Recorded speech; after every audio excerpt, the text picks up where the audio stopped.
Welcome, viewing audience. Thank you for joining us for another First Sunday in the tradition of Imam W. Deen Mohammed. This morning, we will hear from Muslim American leader Imam Earl Abdulmalik Mohammed, with his theme being researching our faith and supporting business life in our community. We thank our viewing audience for joining us all across the continental United States of America on this beautiful morning. As always, we begin by greeting as we Muslims greet. Peace be upon you. Assalamu alaikum. I am your host here in Cincinnati, Ohio, Terenzo El Amin, Imam and business owner of El Amin Priority Distributors.com. Before we hear from our leader, Imam Earl Abdulmalik Mohammed, we would like to share with you some announcements related to activity and public addresses that's occurring with Imam Earl Abdulmalik Mohammed across the country. We would like to bring to your attention that this time last week, we were returning, many of us, from Newark, New Jersey, from the 4th annual Muslim American Leadership Day, which was a huge success there in Newark, New Jersey. If you would like to view the public address, you can go to eamspeaks.com. You can also go to Imam Earl Abdulmalik Mohammed's YouTube channel to view the public address of Imam Earl Abdulmalik Mohammed on Muslim American Leadership Day. The inaugural West Coast public address begins on Sunday, November 24th, 2024, in the City of Angels. Imam Earl Abdulmalik Mohammed will be giving a major public address entitled Race to a Manifest Destiny, Islam and the Challenge of America. This address will be held at the iconic Westin Bonaventure Hotel there in downtown Los Angeles, California. Doors open at 12 noon. Attendance is free and open to the public. For more information, you can go to MuslimAmericanMinistry.com. Tune in every Thursday at 8 p.m. Eastern to our public affairs program called Bilalian Voices in the tradition of Imam W. Deen Mohammed. Hear from believers across the country who support the continuity and continuation of Imam W. Deen Mohammed's leadership, tradition, and influence, carried out by his successor and partner, Imam Earl Abdulmalik Mohammed. Tune in every Thursday on Facebook Live to hear from Bilalian Voices in the tradition of Imam W. Deen Mohammed. And also, tune in every Wednesday to the podcast called Family Ties, a Prescription for Society, the Frank and Florida Show, a podcast that comes out on Apple, Spotify, and iHeartRadio. The last podcast featured our leader, Imam Earl Abdulmalik Mohammed, in which he talked about social events that's going on in the public here in America in the 2024 election. Make sure to check out that podcast. This public address today, to view it in its entirety, after the address, we will have question and answer. For you to be able to participate in the question and answer, you can go to eamspeaks.com, hit the Islamic Studies class, join, it's free, and you will be able to participate after the public address in a question and answer with Muslim American leader, Imam Earl Abdulmalik Mohammed. Now I'd like to bring before you his special assistant and representative, our very productive Imam from the West Coast, Imam Ibrahim El Amin.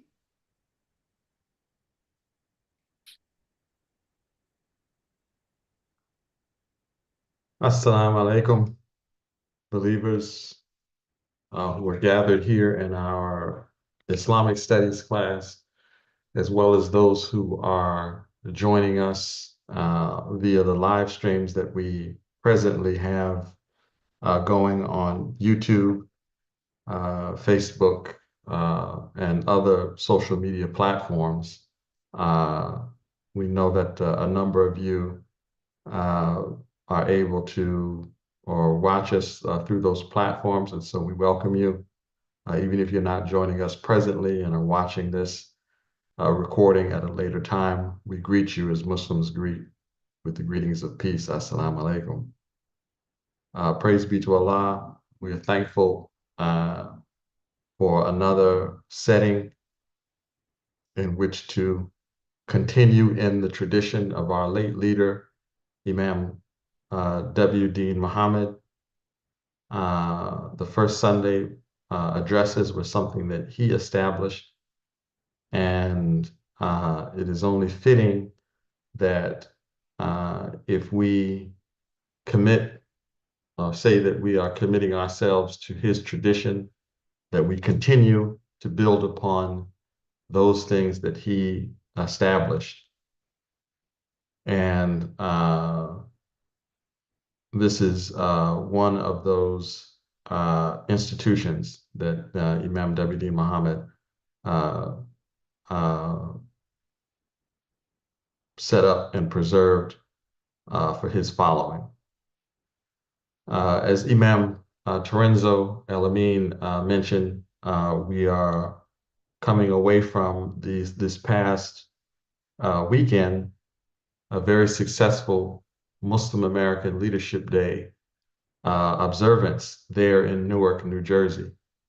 It is an observance that is set on the birthday of Imam W. Deen Mohammed, October 30th, and a day that we set aside to recognize and remember and recommit ourselves to that which was born into the world via the incubator, as our Professor Shabazz describes it, of the Nation of Islam, and that being the thinking and logic in the mind of Imam W. Deen Mohammed, which has shaped all of us. I want to just make a brief note of something that and it isn't or I should say that it's a clarification that there's a great deal of attention on our activities as the Muslim American Ministry for Human Salvation, the supporters of Imam Earl Abdulmalik Mohammed. And it should be noted and it should be made clear, and I would invite those of you who are not familiar to study for yourself. Set aside anything that you may have heard or anything that someone may have told you, and examine for yourself the record and see very clearly that everything that is being done is disciplined to Imam W. Deen Mohammed's thinking, Imam W. Deen Mohammed's manner of expression, and his way. All too often, the perception that we have of what our leadership should be is shaped by what we see in the way of presentation in the setting of the masjid or the mosque by the religious leader conducting religious service or some form of instruction to the congregation.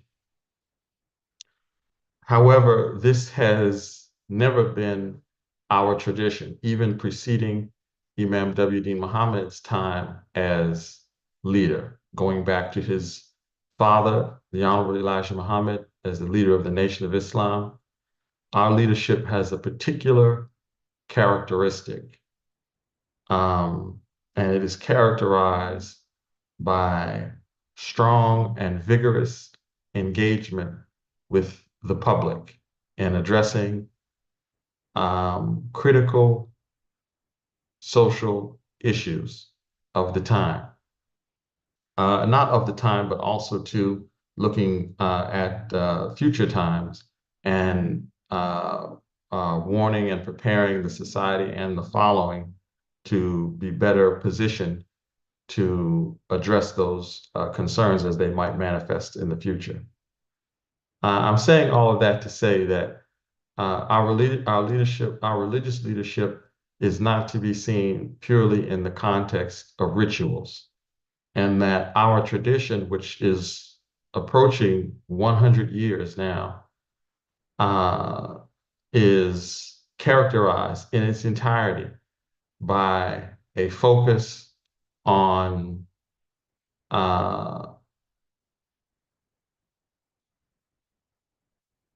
religious understanding, religious insight, spiritual insights to address the material and social conditions of man on this earth. And as Imam Terenzo is known for putting this question out there, that the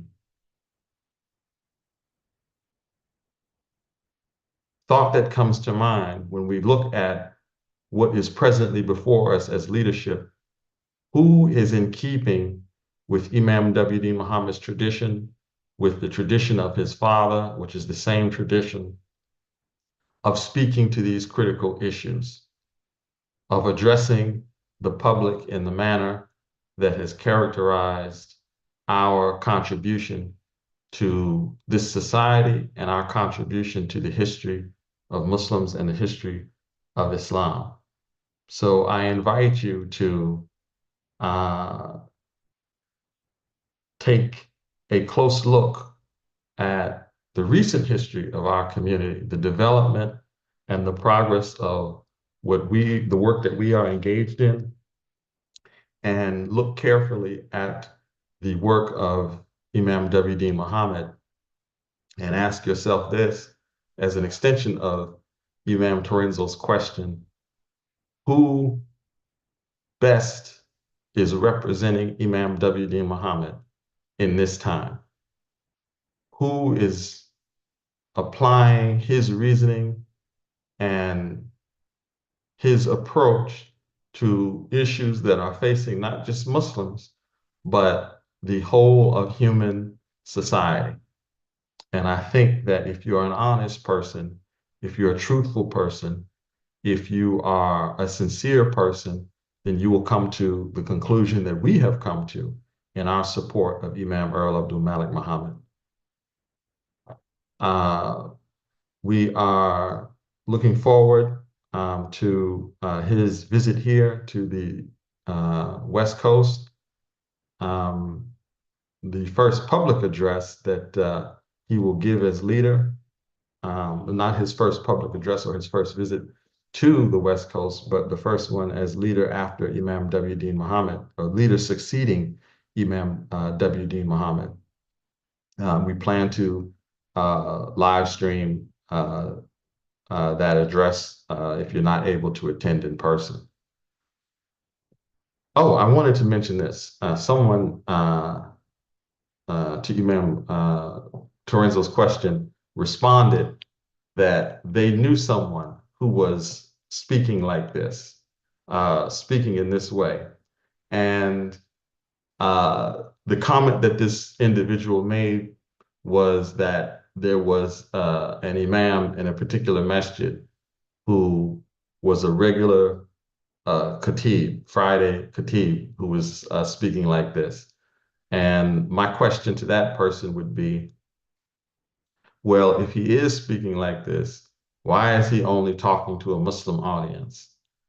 This language isn't just for a Muslim audience. Our interest is not just limited to a captive Muslim Jummah prayer audience. Muhammad is a mercy to mankind, not just the Muslims, not just the setting of the mosque, not just the Islamic community. And this is the example that our tradition is characterized by and has followed. And it is something that we are continuing in this work that we are doing now. Praise be to Allah. Also, we just want to reiterate what you will see today from the Imam is a public address, the first Sunday address. And this address, as it's presently constituted in this kind of virtual setting, is connected to the first or the Islamic studies classes, excuse me, that the Imam has taught for the last couple of years. It's a free Islamic studies class, and every first Sunday we make some adjustments to the format to facilitate this presentation. However, the presentation continues after we go off the live stream, and as Imam Terenzo mentioned, is a question and answer session. And we encourage you, if you're watching this, to join us. It's free of charge. There's no cost associated with participating. You can go to eamspeaks.com and register for the Islamic Studies class and get the entire experience of this presentation, as well as the subsequent classes that we have throughout the week, which are not live streamed. So with that, I will conclude my comments. I believe that the Imam is here and ready to begin his presentation. We ask that you give your special attention and consideration to the successor of Imam W. Deen Mohammed and the one that he pointed to as leader succeeding him, Imam Earl Abdulmalik Mohammed. Thank you. Assalamu alaikum.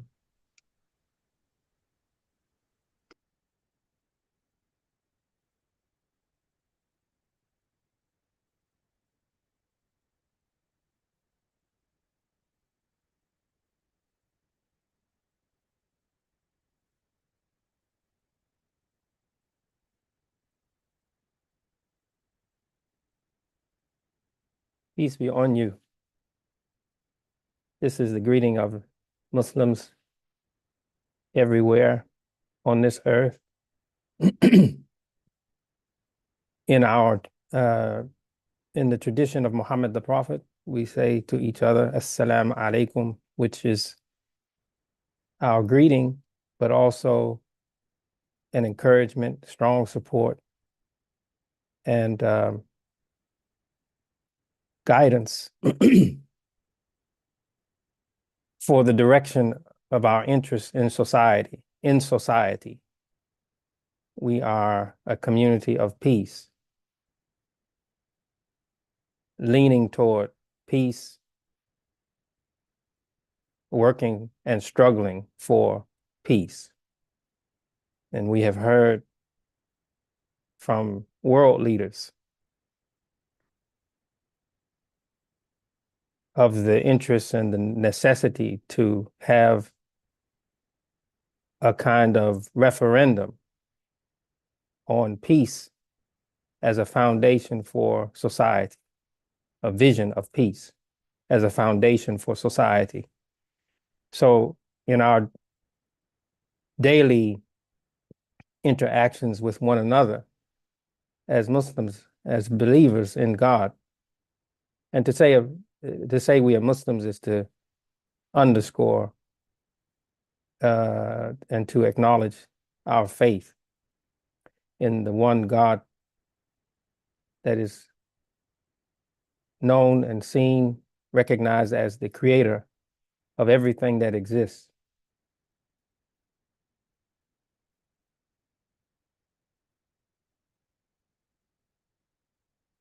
It is in his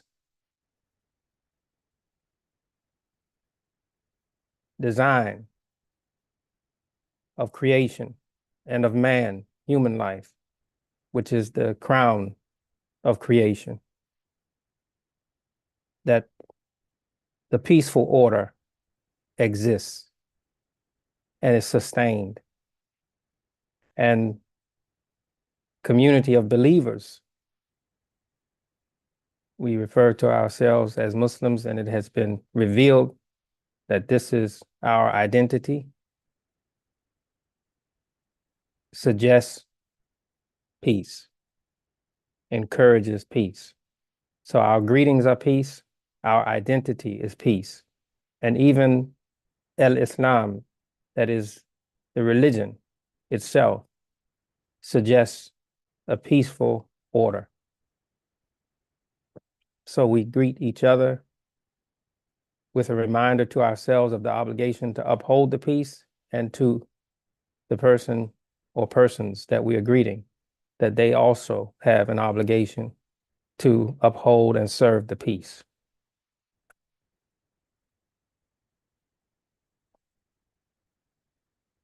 Just last week, we visited one of the great cities of these United States of America, Newark, New Jersey, which has its special kind of importance in the African American Muslim community history, as a setting for the teaching of the late leader of this community of Muslims, Imam Deen Mohammed, also known as W. Deen Mohammed, and Wallace D. Mohammed, the son of the late leader of the Nation of Islam, the Honorable Elijah Muhammad. He succeeded him in leadership in 1975, and successfully introduced and represented publicly the correct image for Islam.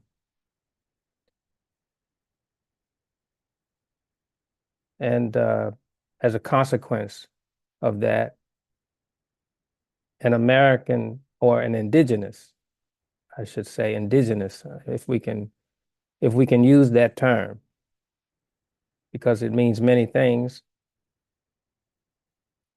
but we can argue, defend the position that this is the indigenous community of Muslims with the correct understanding of the religion as it was taught by Muhammad the Prophet, and as it is represented in the holy book of Muslims, the Quran, or the Holy Quran. Imam W. Deen Mohammed is credited with leading that community and providing, through that leadership, a foundation for Islamic vision of society, Islamic progress in community, and even a tradition of knowledge credits for the sustaining of Islamic identity, particularly in America, United States of America. But we are finding, and we will find, that his representation of Islamic life proves to serve progress for Muslim communities all over this world. It will be shown in time that his grasp of fundamental Islamic teachings and principles, and his explanation of the Islamic structure and vision and interest in a just human society it will be shown that his representation of those ideas, principles, etc., were a revival in the understanding of Islam by learned people and leaders and the common members of Islamic society or Muslim world society.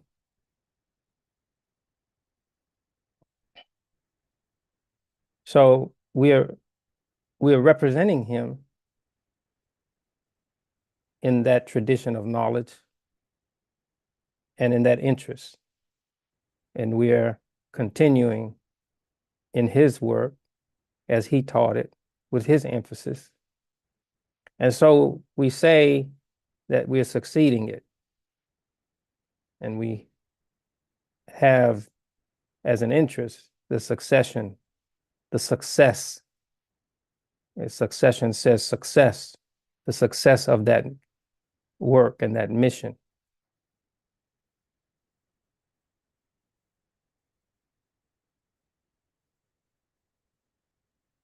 Prophet Muhammad, the prayers and the peace be on him, he, in response to a legitimate question about the future of leadership in the Muslim community, referred to his able companions who were with him in all of the major scenes of Islamic progress and Islamic establishment.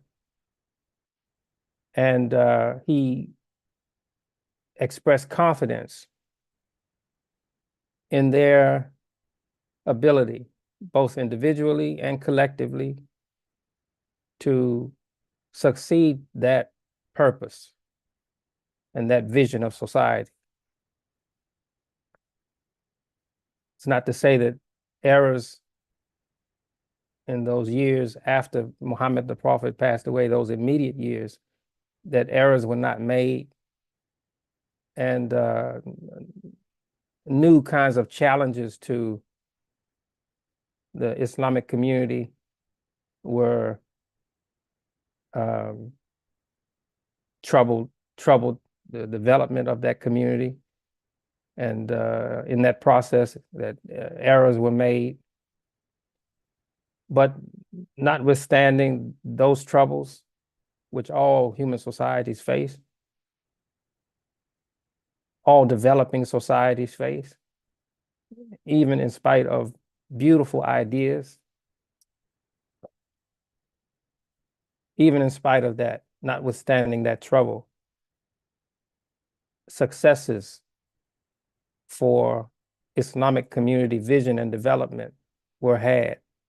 And so our use and understanding of succession is only to say that it is necessary to continue in the vision that was established for us. And also in that vision is recognition of the purpose for the development of our community in the first interest of the first teachers, that is Mr. W.D. Farad and the Honorable Elijah Muhammad, even though there were ideas associated with the Nation of Islam, as it was called, that cannot be defended or even acknowledged or recognized as Islam. Still, there was an interest on the part of the founder of the Nation of Islam, the one who introduced the idea, to bring a people to the Holy Quran and to Muhammad the Prophet. And in that process, and in the context of the people themselves, came a development of a tradition of knowledge that is not separated from the fundamental requirements of faith for Muslims, or even the fundamental practices. There's no deviation or difference of the practice of the following of Imam W. Deen Mohammed and the rest of the Muslim world when it comes to ritual observances, ritual habits and practices, and also fundamental teachings. But just as there are variations in application expressed in schools of thought that are universally recognized by the Muslim world,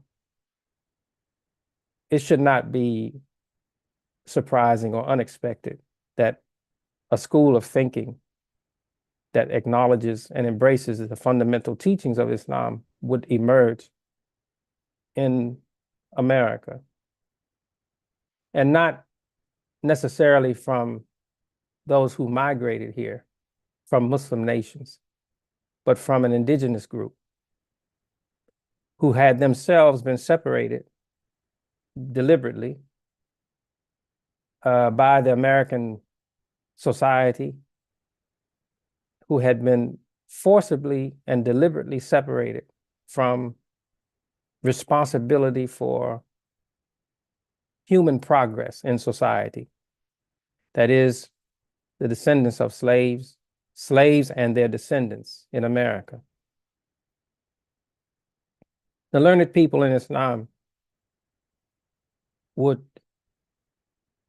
recognize that such a people are predicted in Scripture, are anticipated, that they are a people victimized by the circumstances of the world and separated from their human entitlements, and then come into a covenant understanding and relationship with their Creator, and that group would be endowed with special blessing and special understandings to establish themselves in spite of their troubles and their victimization, but in that process would introduce principles into the world that would defend human life and sustain human life and characterize human life in the way that God intended, in spite of schemes against that. This was predicted by Muhammad the Prophet himself, in saying that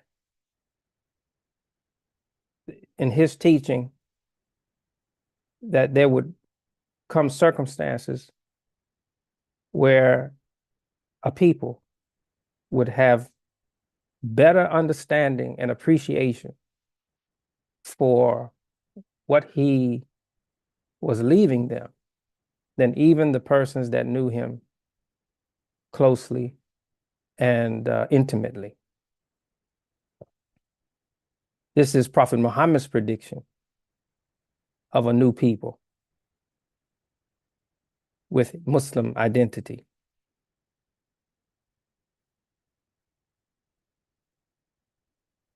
So as I was saying, we were in Newark, New Jersey last week, and we gave an address there on the occasion of the Muslim American Leadership Day, which Muslim American Leadership Day is a recognition of the important work of Imam W. Deen Mohammed in concluding the plan of the Nation of Islam founders.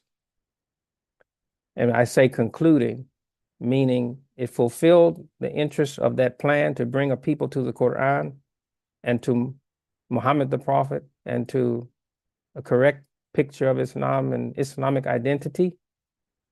And it also was a commencement for the establishment of a new mind, and in its role to address conditions and circumstances that trouble the life of man on this earth.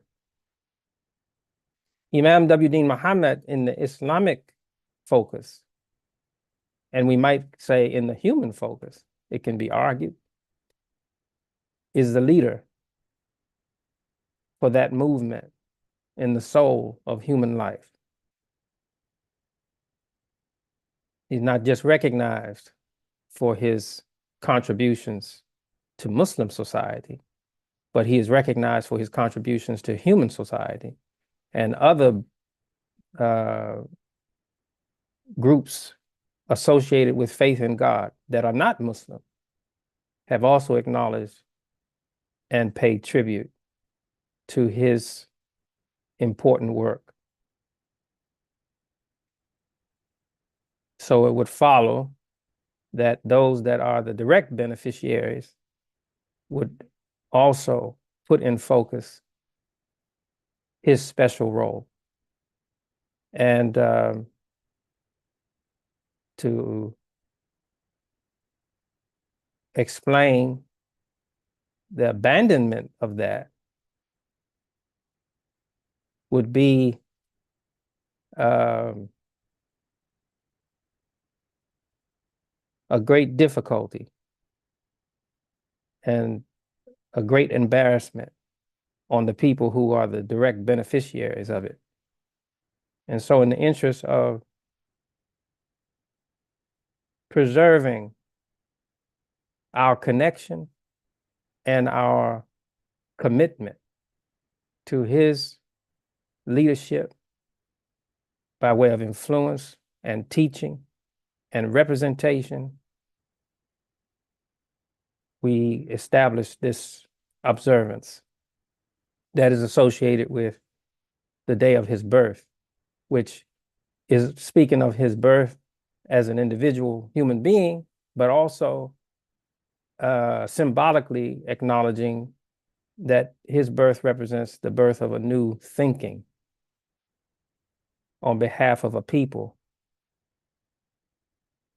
in the charge of responsibility to represent the covenant of God on the earth. And no better place to have such observance than a place that acknowledges also the covenant of man with God and God with man. Newark, new recognition of the covenant. I don't know that the people of Newark are familiar with that reference.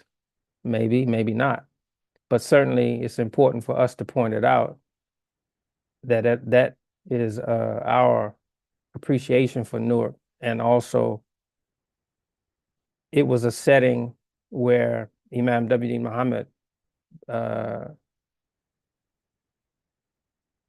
drew from the strong spirit of the Muslim community of Newark that has its own special and unique credits. And we don't have the time today to go into all of the detail of that. But suffice it to say that Newark was an appropriate, is an appropriate setting and a necessary recognition in the soul of the African-American Muslim people. So we want to today continue with what we were discussing in Newark, and much of it we couldn't get to, the constraint of time. And also when you're addressing an audience, you have to be sensitive to the needs of the audience, the constitution of the audience. And if you can address the major concerns in an economy of time, then that's the best use of that time. And I couldn't get to everything that I wanted to get to, but we got to the major themes. But today we want to go into more detail, and this is probably the setting for that. So much of what I said in Newark was influenced by what I'm going to hopefully give you today, and I might go over the time a little bit, if that's okay with you all, that I'm looking at. and there's others that I can't see, obviously, because this is a public address. But I'm hopeful that you will be patient with us as we complete that address. The title of that address was Islam and the American Soul, Struggle for the More Perfect Union. And I didn't make any direct reference to the language of that theme in the address itself, but it was certainly influencing the direction that I was going. The reference more perfect union is language that comes from the founding documents of the United States of America. And that language is the consolidation of the spirit of the founders, consolidation of the spirit of their interests in this new society that they were forming. They were acknowledging flaws and potential troubles, and I would say an inherent weakness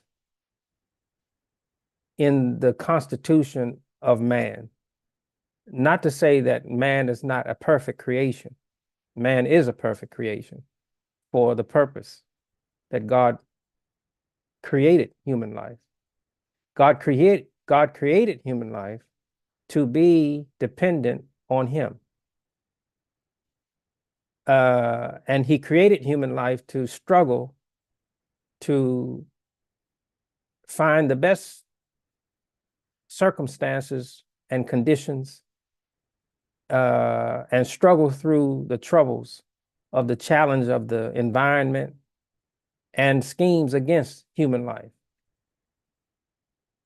Human life is the evolution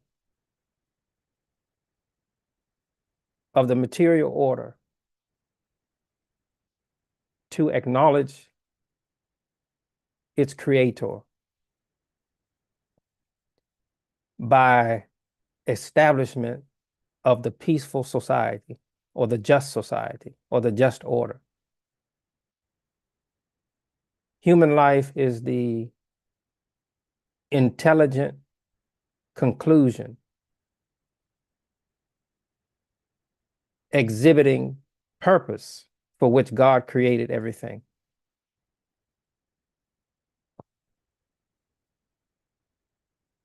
The founders of the United States of America, they acknowledged something in the nature of humans.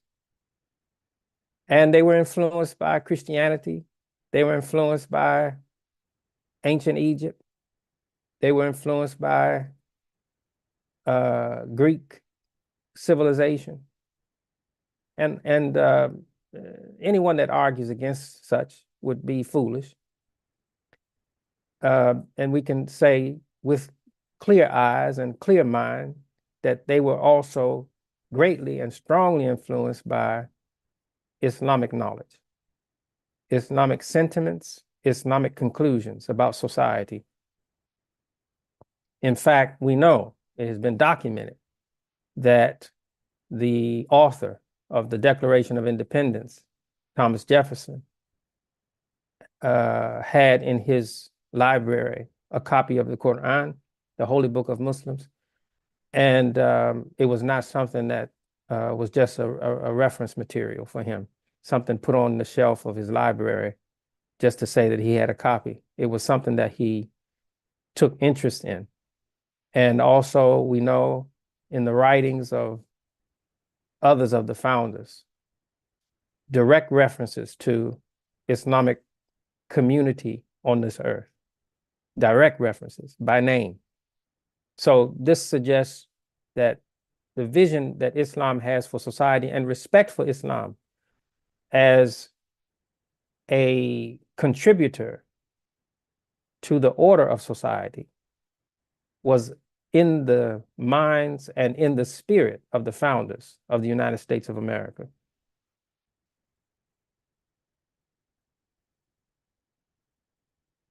The reference to more perfect union is a direct reference to the struggle of the first human, Adam.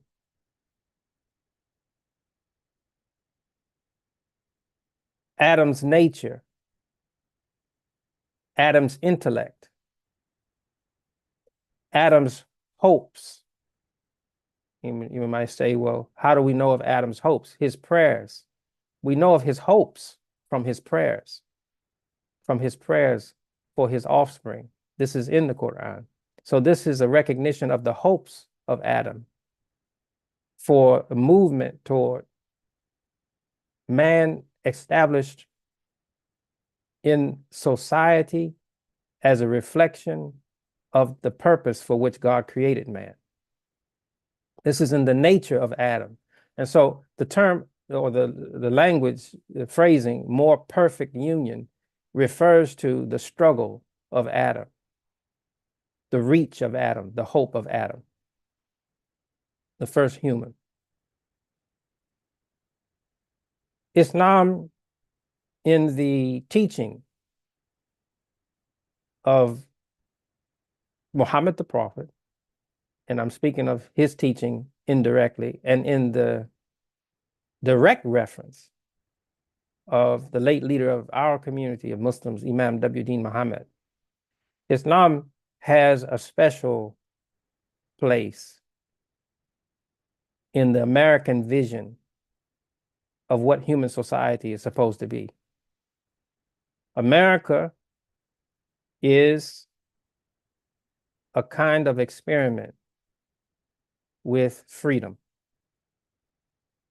And I'm not saying something that is not known to the intellectuals, the scientists, the philosophers of the vision of American society, if not also the leaders.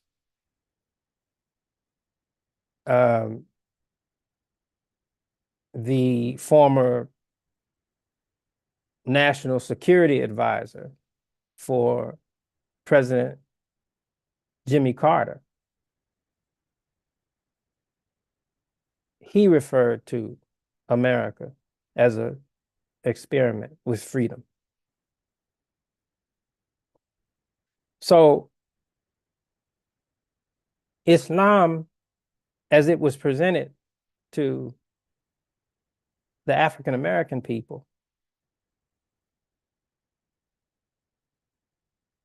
in the first instance, in the first direct reference from Mr.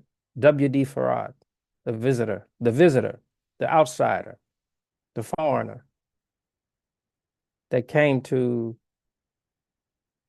the unestablished African American population of Detroit, Michigan in the 1930s, and introduced himself as being associated with that his birthday is associated with the birthday of freedom in America, July 4th.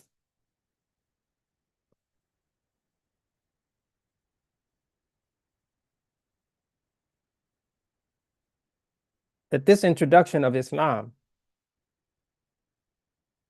was focused as a message of freedom, a message of justice, and a message of equality. This is the way that Mr. Farad introduced Islam. This is the presentation of Islam in the African American community by Mr. Farad's representative and the leader and builder of the Nation of Islam, Elijah Muhammad. This was his introduction to understanding of Islam, and this was his teaching. And this was the foundation of his influence as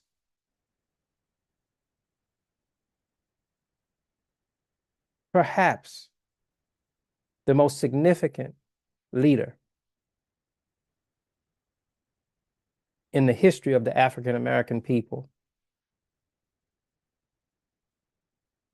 Certainly, Reader's Digest thought of him as being a most significant man in his time, referring to him as the most powerful Black man in America. Or maybe they said the most significant Black man in America. I don't know, powerful or significant, one or the other. But either one is suggesting the same idea that what he's offering and what he represented was of importance, not just to the Black community, but to America. And every time you see, and this is for the non-Muslim audience that we are believing we're reaching today, every time you see a Muslim name in the African-American community, it has a direct and or indirect connection to the teaching and leadership of Elijah Muhammad. There's no disputing that fact. Even with communities of Muslims that had no association, intimate association with the following of Elijah Muhammad, no intimate, in other words, they weren't a part of that community, they were still influenced by it. And most of them who it's not a big number, a small number in comparison, that chose another focus for their Islamic identity, they were in a spiritual struggle with the members of the Nation of Islam. So even though they weren't themselves embracing the identity of the Nation of Islam teaching and leadership, they still had and they bear the mark of the influence of that leadership. So here we have, in the spirit of the American people, an attachment to the movement of freedom, and also in the public representation of Islam in America is a reference, and a strong reference, to the ideal and pursuit of freedom as an identity and as a foundational principle for society. And where does this influence come from? This interest in freedom. And what does it mean? It means many things depending on who you're talking to. But in the context of the American soul, and in the context of Islamic teaching, in the focus of the African American people, it is more specific. We can't approach the question of freedom except that we are taking directly from God's revelation, what God has sent down as guidance. And for Muslims, that guidance is in the character and in the leadership of Muhammad the Prophet. There's guidance in his teaching, in his character, in his leadership. And there is the eternal guidance in the book that was revealed to him, the Quran. In the Quran, there is a recounting in truth of the story of the birth of Jesus Christ, peace be on the Prophet. And there's a recounting of the story of the birth of his mother. And in that reference, the mother of, or the grandmother of Jesus Christ, the mother of Mary, asks God in her prayer when she becomes aware of her pregnancy, to free her child. And the way in which it's phrased in the Quran suggests that her expectation was a male child. And when she gave birth, certainly she's seeing that this is not a male child, this is a female, this is a daughter. And the Quran says that she makes a declaration that the male and the female are same but different. This is an important declaration in the context of freedom, because what she asked for is that this child be free. That's what she's asking. And in specificity, this is specific language in the Quran. She's asking that her child be free. Free of what? And what does this reference, what importance does it have to the strategy and the interests of Mr. Farad? Mr. W.D. Farad. You say, well, why are you talking about him? Because he caused so much trouble for the image of Islam that had to be corrected, that had to be cleaned up, because that problem that he created was a part of the process for the introduction of Islam in America. And it was a part of the process of the struggle for the determination of the Muslim African American community in their role to serve America in a troubled time. So in the interest of Mr. Farad, he being a foreigner, looking at the condition of the Muslim world and looking at the legacy and promise of Muhammad the Prophet's leadership and what it means for human life on this earth.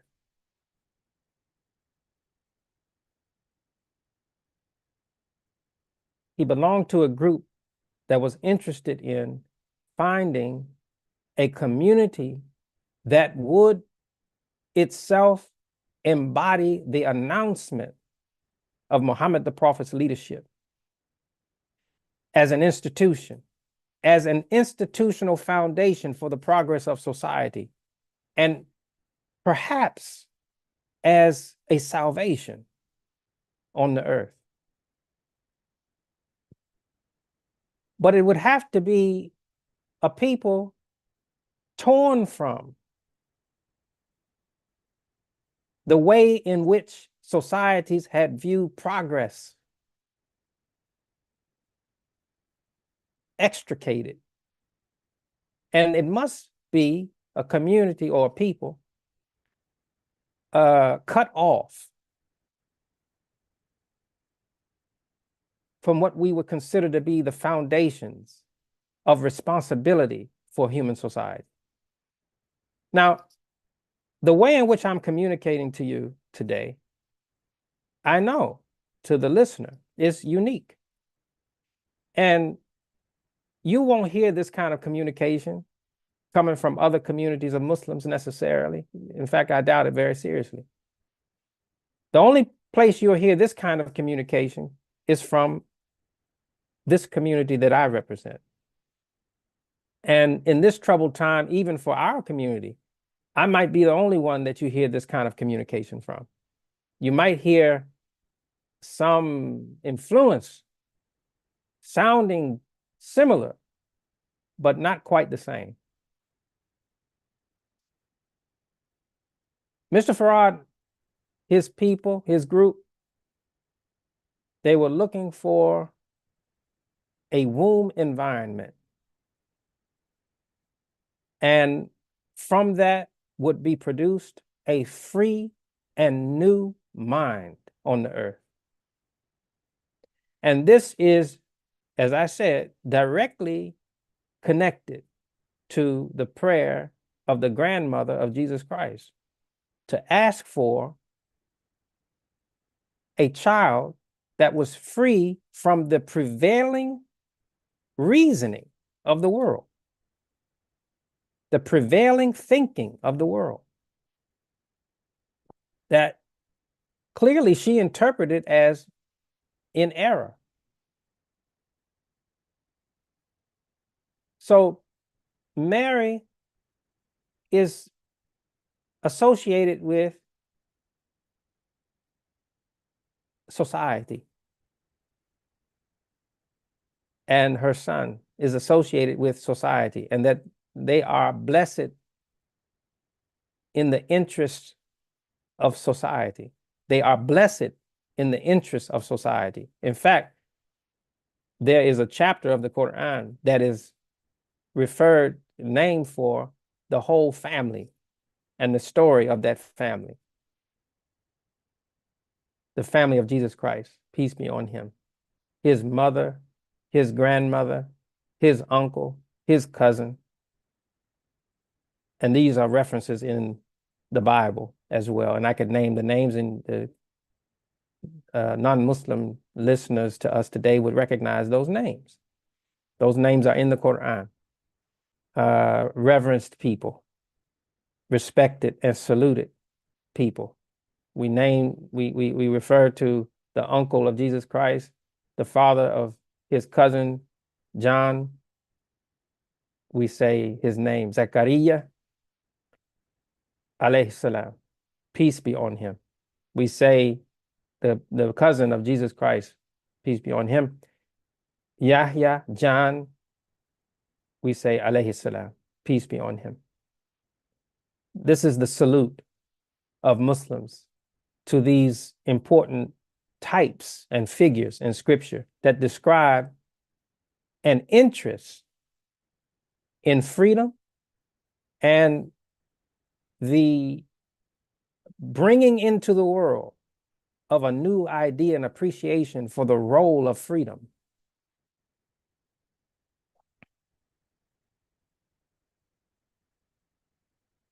I mentioned this in our address in Newark, that Jesus Christ, he refers to something that will come as a concluding logic for society. And he referred to it as Ahmed.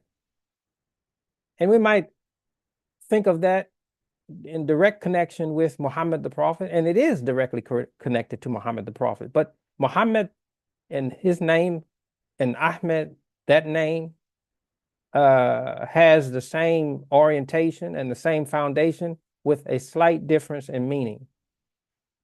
One is speaking of the actionable interests of individuals in society, and one is speaking of the institutional life, that this is a society that has as its foundation praise for God, an interest in the acceptance of God as society. Produced from it is the individuals that advance it. Produced from it is the leadership teaching. But as a foundation, it is Ahmed. And this is what Jesus Christ is pointing to. This is what he confirms. And in his reference to him, it also includes or is a recognition of the Word of God and its role, and the Spirit of God and its role. Jesus Christ is an example or a reference in Scripture of those movements in the life of society. So here is the founder of the Nation of Islam, knowing this teaching and wanting to see this influence and leadership come from this influence in the world again. The Muslim world, in his estimation, had lost an attachment to this. And so he set about his idea and his work, introducing Islam as freedom, and then as justice and equality. But it's important to focus the nature and his interest in freedom in this address that I'm giving you today. What is this freedom? It is the declaration of a new mind, a new thinking that is free of the troubles in the prevailing thinking of the world.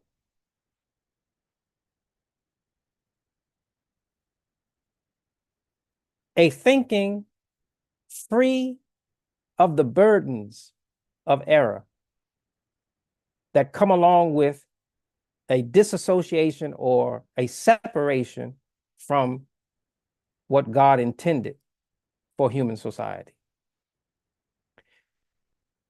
Muhammad the Prophet himself was free and sought freedom from the prevailing thinking of his people. And I'm going to come back to this, but in that movement in his soul and in his mind and in his heart was the freeing of that influence, the emptying of those influences, so as to be independent of those influences in his life. And this movement in his mind and in his heart and his soul were the necessary preparation for him to receive God's guidance. This is a very important point. This point is important also in the context of recognizing the purpose for his ascension and what that means for this world presently.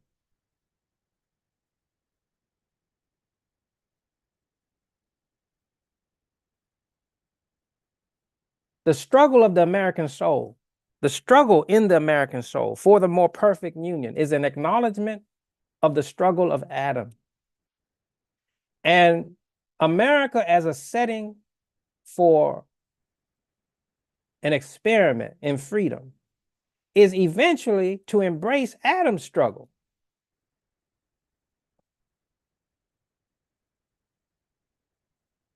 And to conclude where Adam concluded.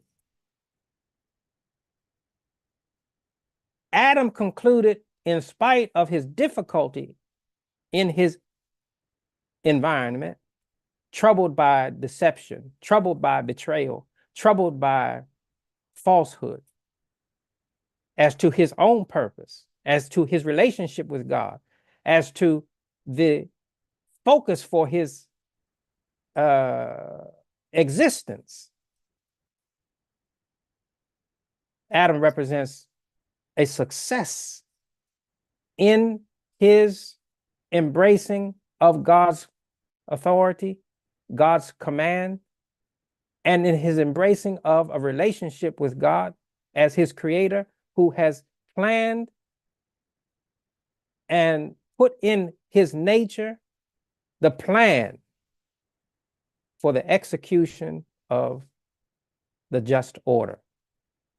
Within the nature of Adam is the potential of the society that God wants for human life on this earth.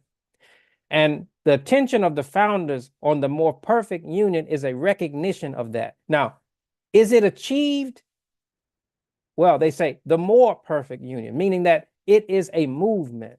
It is a struggle, meaning that it is hoped to be an environment that will produce a mind. This is the American interest. Very similar to the grandmother of Mary, very similar to Mr. Farad's plan. In saying the more perfect union, meaning that we hope that this will be an environment that will yield from it an attention on what is the perfect society as God intended the perfect society.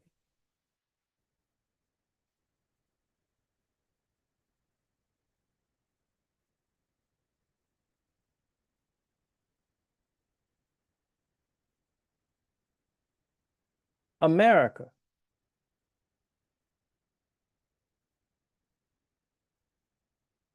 our great society and country that we live in is in a difficult period, an extremely difficult period. And there is enormous pressure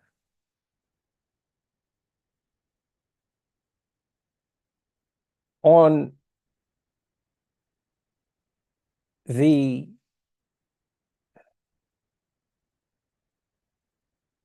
sustaining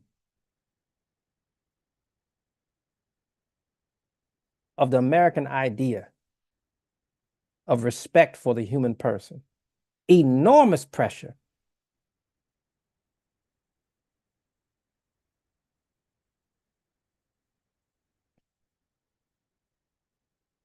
It has been said, not by me, but by leading intellectuals,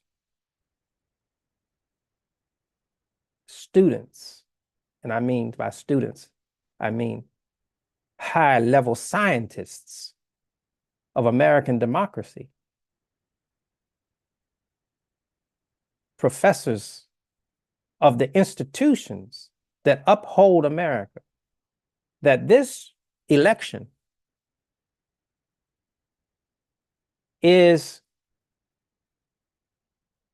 a prelude to the fall of the American Republic.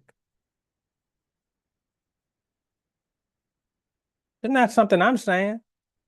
I'm just repeating what they are saying.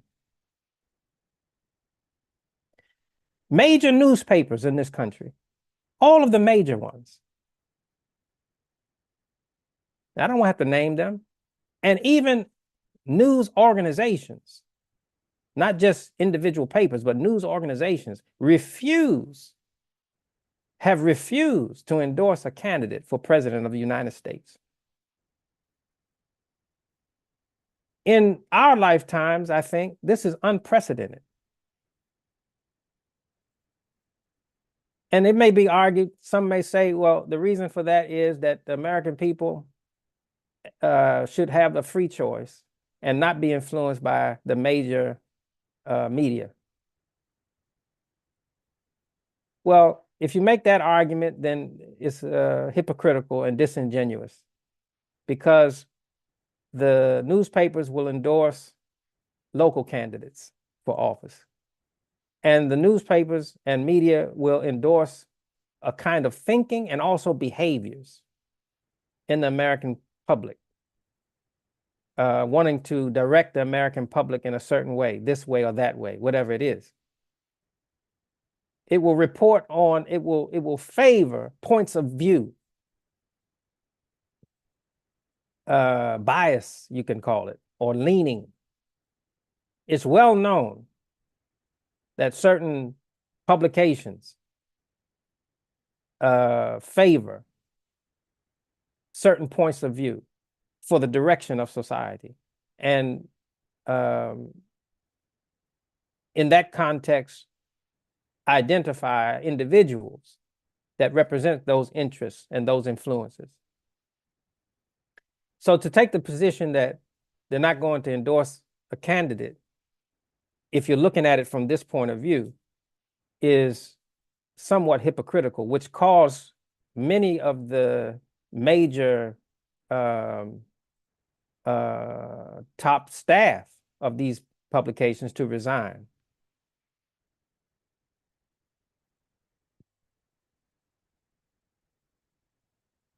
A struggle for the more perfect union. That's what we're discussing.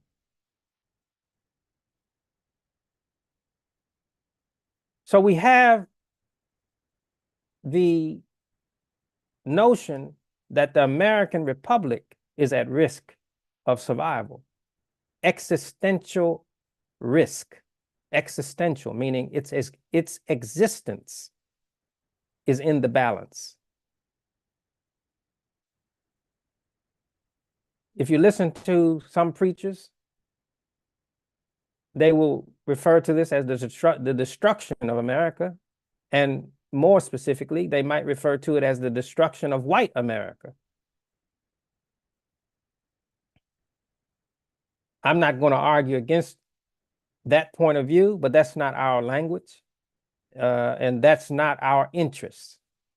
Our interest is not the destruction of America. Our interest is not the destruction of white America.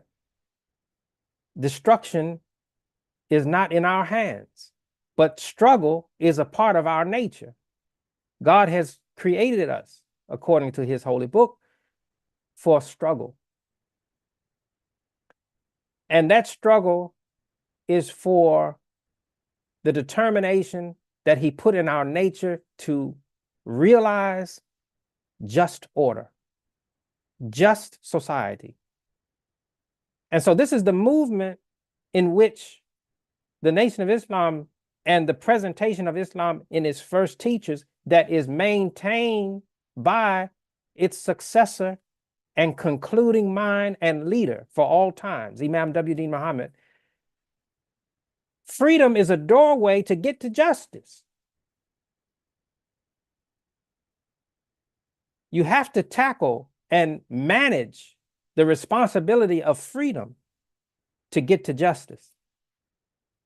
And freedom in this focus is not freedom to do anything. Freedom is the movement in the soul to be responsible for the construction of society.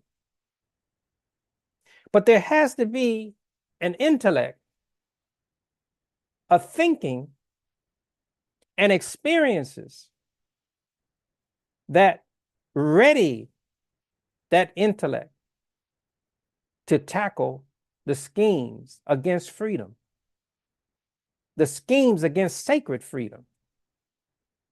The schemes against sacred freedom want to prevent the establishment of justice. The schemes against sacred freedom want to prevent the establishment of commonality of man in man's purpose. Equality. Equality is the next movement, is the next interest. And what equality is it talking about? It's talking about the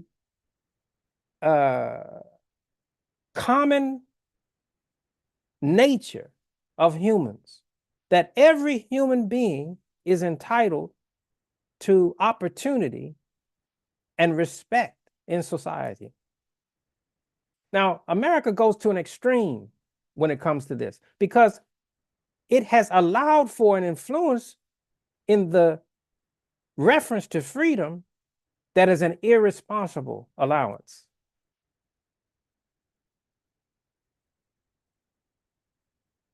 It is an accommodation for traitors. It's an accommodation for the influence that wants to weaken man. This is a mistake. This is an error in the thinking of American leadership. But it is the responsibility of those that have a correct view of the role of freedom that gets you to justice, that gets you to equality. It is the responsibility of that group to correct America, not to destroy it, not to contribute to its destruction, not to even speak words of destruction, but to speak of the role of freedom to get to justice and equality in the context of struggle for the more perfect life. This is the determination of the following of Imam W. Deen Mohammed. And in this moment, it is understood and appreciated by responsible persons that that vision must be articulated, it must be succeeded. It must have life and expression in the present under these special, difficult, troubling, troubled environment, troubling and troubled environment.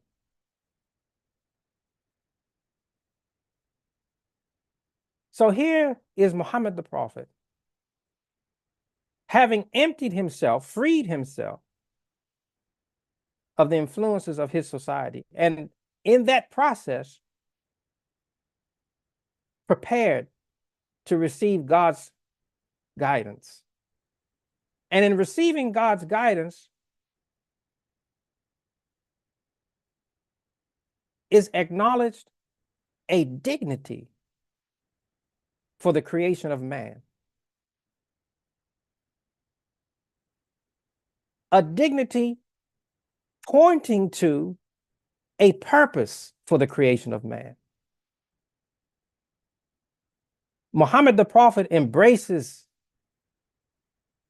this as spirituality and as actionable behavior. It is a part of the yearning of the soul itself, the human essence. He acknowledges that. He comes to an appreciation of that. And it is also thinking and behavior. Muhammad the Prophet is the leadership that establishes respect for this movement in the spirit of man and establishes an example, a model for how it is to act, behave, think in society. And so in that acting and thinking and behaving in society, Prophet Muhammad had a yearning, a desire to see how this is to be established as an influence.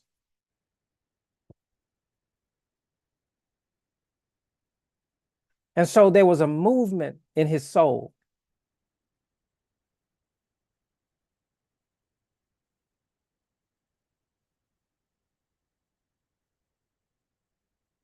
A movement in his spirit and in his conscience, which the conscience is the spirit. The spiritual life as God intended it, speaking to the function and working of the brain itself. That is the conscience.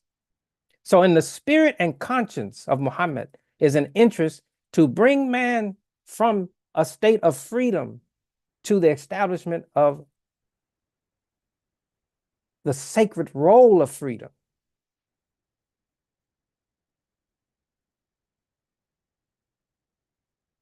He is elevated upon recognition of man's original dignity.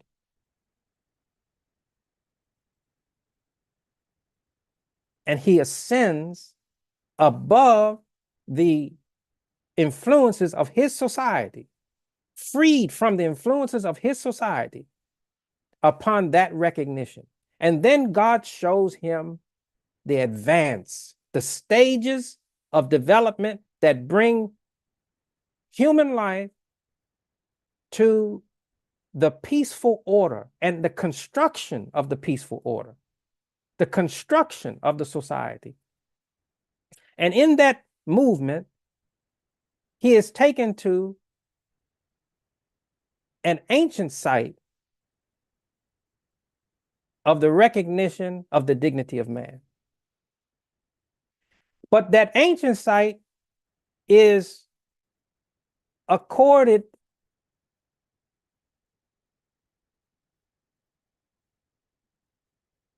or connected to a people that have come to believe of themselves that they're the only body entitled. And Prophet Muhammad's focus in that direction, though it is built upon the recognition of human dignity in its original pattern, he is not satisfied that that is the social destiny of human life. That the social destiny of human life is a common and universally held responsibility and attainment and success. But the steps to get to that establishment of society have to be taken. And Prophet Muhammad has shown those steps. And I'm not going to go back over what the steps are, but in those steps, is a meeting with the figure that is associated with specific sciences and influences that want to destroy society. He comes to a meeting with a movement in the spirit of man to address troubles in society itself. And that is Joseph. He meets with Joseph. In the story of Joseph is a just ruler interested in the best possible life, but surrounded by persons who have invested in that life. And then when troubles come, they abandon their responsibility. Rather than defending that life, they abandon their role in seeing it sustained. And they want to take with them their resources, their knowledge, their experience, and withdraw from the society. The ruler in the story of Joseph, he asks for the attention and the expertise of his advisors. And who are these advisors? They represent an order of leadership in the society. They represent industrialists. They represent intellectuals. They represent media that have themselves benefited from the order of the society, and in years prior have contributed to that order, but now selfishly and surreptitiously want to withdraw from that responsibility. So the interest in just rule is left abandoned, except for a tradition of faith in the dignity of man and in processes that uphold respect for that dignity as a foundational principle for the governing of society and its successful destiny. That intellect has been imprisoned.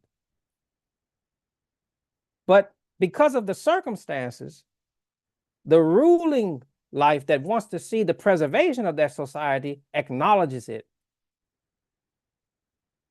by way of a process. That process has to do with the figure of a lady in the house.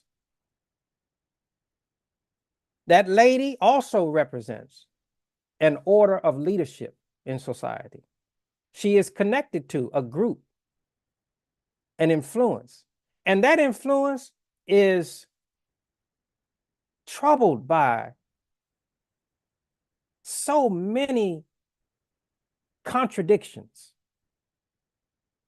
and confusion, but it has a determination in it. It has a leaning. It has a strong leaning. And that leaning is against falsehood and towards justice. And the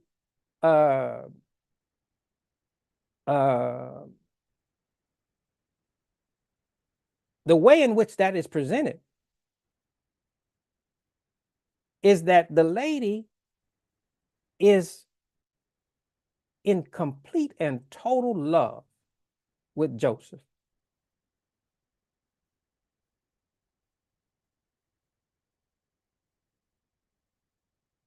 She is unable to resist him as an influence. Now, this has to be, you have to read this and appreciate this in the context of Prophet Muhammad's ascension. And you have to read this and appreciate this in the context of the troubles of the society. So this is a leadership order that has been victimized by confusion and contradictions. The prevailing thinking of the society, it has been influenced. It's a powerful force, but it has been shaped and influenced by confusion and contradictions.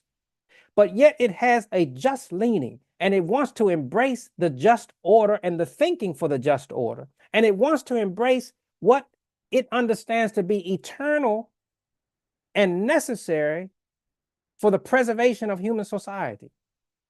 It wants to embrace that. It loves that. It wants to wrap its arms around that. And it can go to an extreme, and it could be argued an immoral extreme, because all extremes are immoral.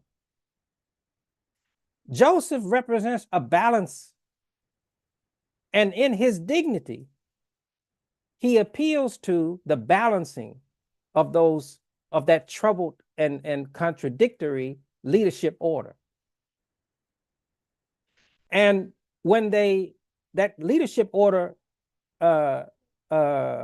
is able to identify him again after he has been put in prison, it says to him that it is not from the betrayers.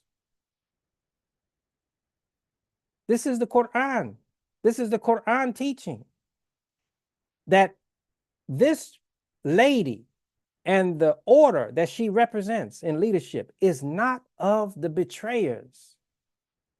That it has never been one who has been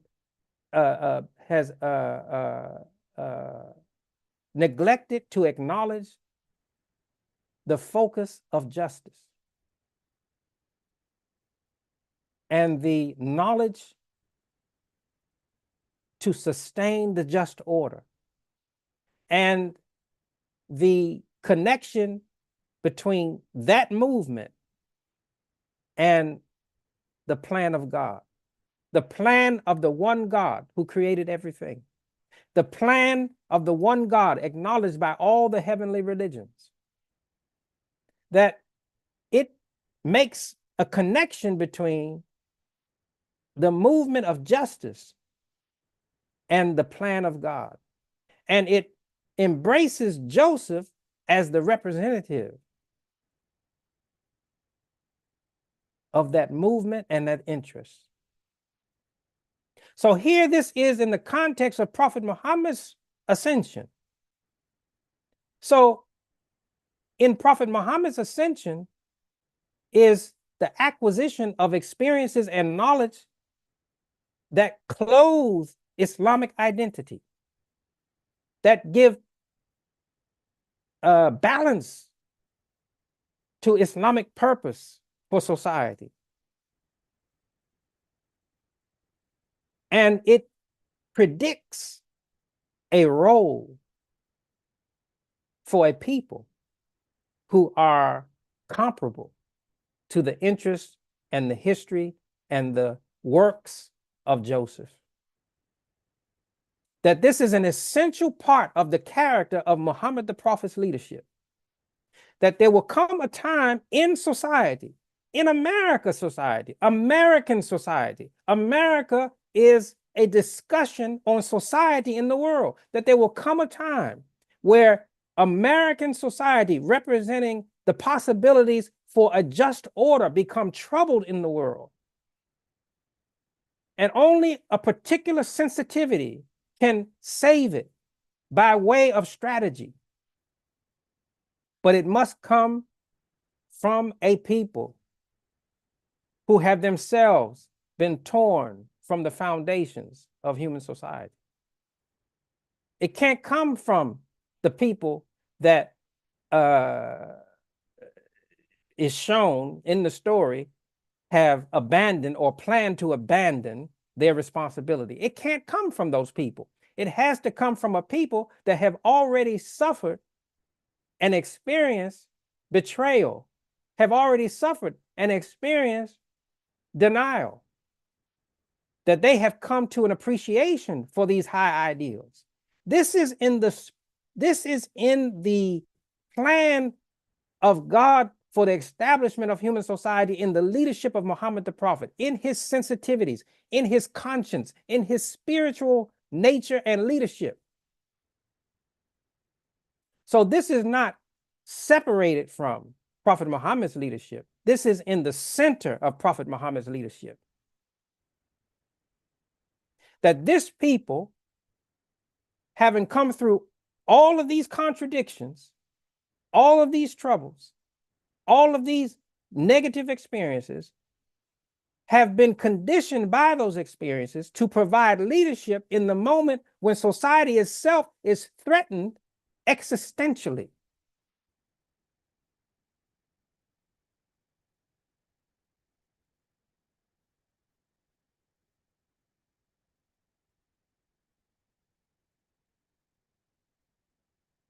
And Joseph, he says to the ruler,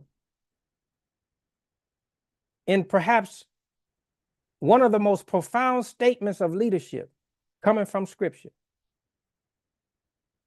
he says, put me in charge of that which you distribute to feed society. Because in the absence of those who have abandoned responsibility to uphold the society, I know its value.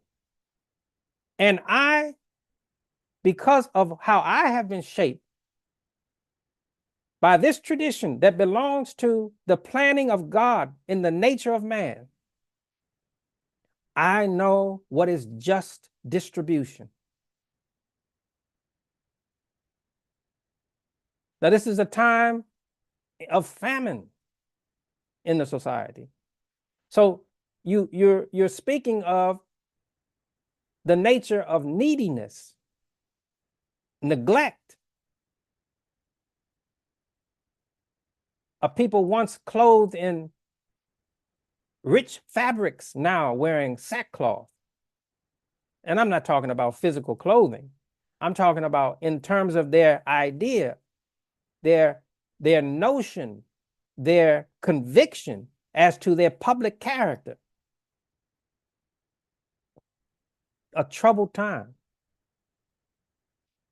So here's a people, a whole people needy, once being clothed and now naked.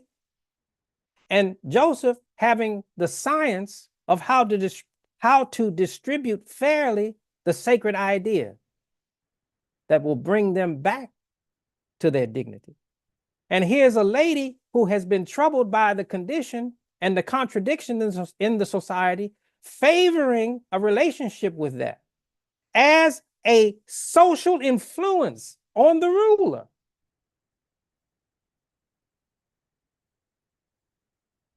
I hope you can understand the connections of all of these things and what it portends or what it is as a sign of the importance of the Muslim African American community.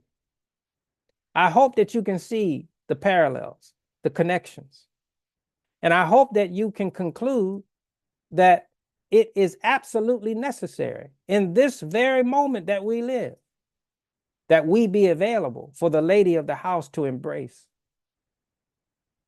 If we are not going to accept to succeed Imam W. Deen Mohammed's leadership and his tradition and speaking to the society with the clarity of his vision for the establishment of the Muslim African American community in connection with the preservation of values that sustain human life in society on this earth, if you're not prepared to clearly express those things into the world, you're not readily available for the lady of the house to embrace.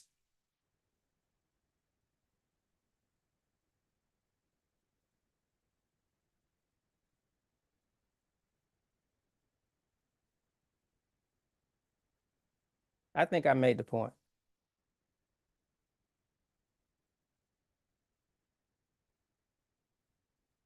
And if you don't get it, then be patient. Listen more carefully. My arms are open to you.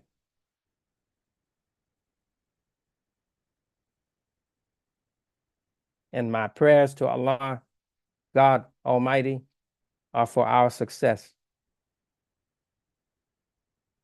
Thank you very much. And we will conclude with that today.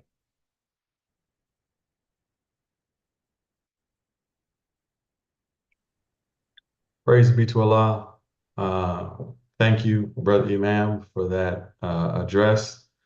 We also wish to thank our viewing audience who is watching us on our social media platforms, YouTube, Facebook, Twitter, and Instagram. We thank you for your attention and your support. Again, as a note, this first Sunday addresses are given on the first, obviously the first Sunday of each month. They are connected to the Islamic studies class that Imam Abdulmalik Mohammed, Imam Earl Abdulmalik Mohammed teaches every Sunday. And as such, there is a portion of this presentation, today's presentations, which is not publicly available. But if you register for the Islamic studies class, which is free, you can participate in it, and it also includes a live Q&A session with our Imam. With that, we thank you for your attention, and we look forward to seeing you at another fourth Sunday address, but also in our Islamic studies class. Again, we have an event upcoming this November 24th. The Imam's visit to the city of Los Angeles, where he will give an address at the iconic Westin Bonaventure Hotel. If you go to eamspeaks.com or muslimamericanministry.com, you can find more information on that particular event. And we look forward to seeing you there as well. Peace. Assalamu alaikum.